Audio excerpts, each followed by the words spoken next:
9h05 en direct sur TV Finance. L'heure de prendre le pouls de la bourse à son ouverture avec Jean-Bernard Paya. Bonjour Jean-Bernard. Bonjour Nicolas, bonjour à toutes et à tous. Alors vous êtes en duplex avec nous. On va commencer par commenter l'ouverture de la Bourse de Paris. Bourse de Paris qui ouvre en hausse, plus 0,32% à 5638 points. À quoi est-ce qu'on peut s'attendre sur la journée? On rappelle que ça avait clôturé en hausse également hier soir. Oui, tout à fait, mais je pense que voilà, après un début de semaine laborieux, plus précisément, il y a eu ces mauvais chiffres du PMI en début de semaine en Europe et la menace aussi de destitution qui pèse contre Donald Trump, même si elle a peu de chances d'aboutir. Tout ça fait que voilà, on a eu une petite baisse, mais rien de méchant. On a constaté aussi durant cette baisse qu'il n'y a pas eu de sell-off, donc que les sociétés de gestion n'avaient pas de programme de vente, mais c'est surtout les algorithmes qui ont tourné à fond la caisse.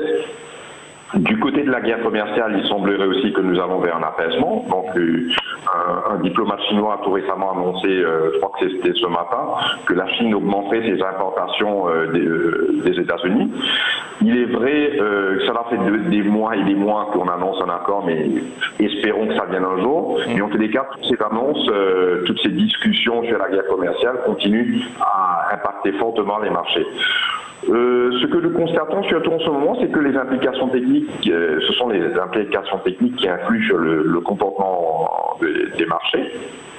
Donc, moi je pense qu'aujourd'hui nous continuerons à évoluer en territoire positif, tout comme hier. Parce que le niveau de la rupture de cette tendance haussière se situe assez loin. Donc, il faudrait aller chercher les 5450 points. Donc, tant qu'on sera au-dessus, il n'y aura pas de danger. Surtout avec la politique ultra accommodante des banques centrales, les indices en général demeureront solides, à moins d'événements majeurs. Mais cela ne changera pas la donne. Malgré cette solidité dans la tendance, quand il y a des mouvements avec de la vitesse, comme on a pu le voir en début de semaine, il serait à ce moment plus judicieux d'être patient avant d'acheter sur des retracements.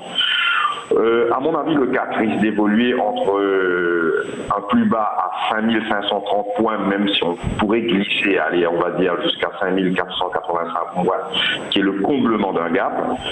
Mais voilà, il devrait évoluer entre ces niveaux, c'est-à-dire 5530 et 5690, les plus hauts annuels, car il n'y a pas de catalyseur, je ne vois pas pour le moment, à l'heure où je vous parle, de catalyseur qui pourrait nous amener plus haut que les 5690 points. Donc voilà, et cet après-midi, il ne faut pas oublier aussi que nous aurons les chiffres de la production aux États-Unis, qui sera un indicateur de la santé industrielle aux États-Unis, mais je ne pense pas que cela sera le catalyseur attendu pour pouvoir aller casser les plus hauts. Alors ça c'était pour le CAC 40, mais alors justement vous nous parlez des chiffres de la production industrielle aux États-Unis. Les marchés américains, ou en tout cas 2 des 3 indices américains ont clôturé en très légère baisse hier. À quoi est-ce qu'on peut s'attendre sur ces marchés aujourd'hui ? Je pense que voilà, avec ce qui se passe un peu là-bas, c'est-à-dire avec le impeachment qui est dirigé contre Donald Trump, je pense que cela doit influer un peu sur les marchés américains. Mais avec, la Chine qui a mis de l'eau dans son vin concernant cet accord commercial, et je pense aussi que Donald Trump, comme vous le voyez, dès que les indices commencent à peser beaucoup, il commence à tweeter que voilà, qu'il se rapproche de l'accord, que tout irait bien, que les discussions vont reprendre et tout va dans le bon sens. Quelque part, il ne veut pas non plus que la bourse chute fortement.